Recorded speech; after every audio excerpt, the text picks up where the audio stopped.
Okay, welcome to my YouTube channel. In this video, I'm going to show you how to install Django in PyCharm. So click on terminal, then write Python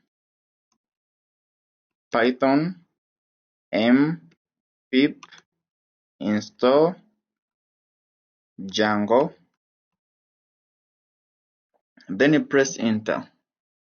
Now you can see requirement already satisfied because I have already installed Django, but for your case, our installation of Django will be made. So how to verify if you have already installed Django? So let's write simple file test, then import Django. After that, print the version of Django. Print Django dot version.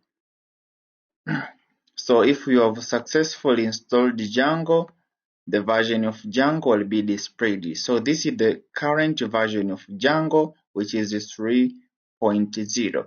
So thanks for watching. This is the end of my video on how to install Django in PyCharm in Windows operating system. Goodbye. Do not forget to like, put comment, and subscribe for next video update.